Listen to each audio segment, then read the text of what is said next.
What do you want me to look at? All right.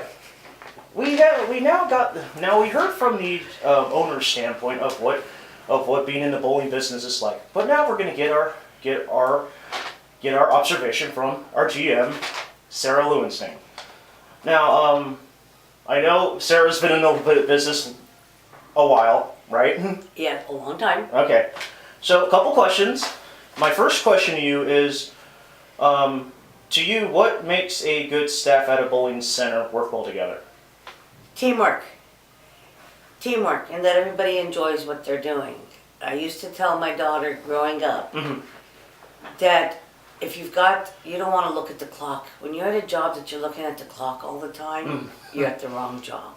I like that. Okay. So I always do that. So now she doesn't have time to look at the clock. I heard that. Okay. All right.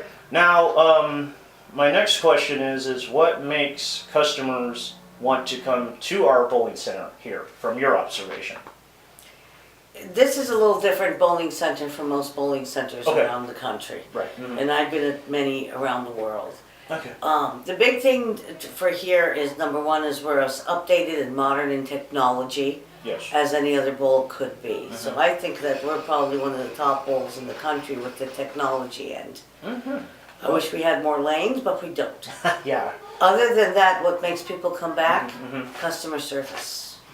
Okay. Old-fashioned customer service. I was just telling Mike yesterday that I had a customer I was helping, and she couldn't get this and didn't understand this, and I went back and forth, and I called her. She was emailing me.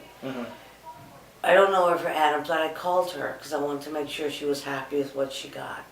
I walked her through something on the phone, and then a little later I noticed something, and I called her back to check on her, and she put down, she says, you know what? There's not many of you around. In everything my family does, you're the first person I've seen in a long time that gives out customer service the way it used to be. Okay. To me, that's a business. All right. Last question. Do you think bowling is considered a sport or hobby, and has this kind of thing changed over time? I don't think it's either or. I don't think it's a sport nor a hobby. It's definitely a sport. Okay. To some people, it's a hobby. So it's got a little bit.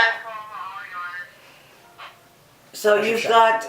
Shall we start again? No. Continue. Okay. Sorry, my apologies. I say bowling is not just a sport, and it's not just a hobby. It's a social activity. How many generations and how many sports do you see where grandpas down to the children from 2-3 years old to great grandpas and great grandmothers can be together in the same sport? Bowling is the only sport that I can think of, and I've been an international sports director for years. Bowling's the only sport that I can see all generations competing at together on an equal basis. I can't tell you what the score is going to be. It's always been a social activity, but it's always been a sport as well. Okay, that's all I have for today. Thank you very much. We appreciate your time. That's the shortest damn interview I've ever did. Good for you. Okay. Keep up the good work. Thank you. That's all we need. Thank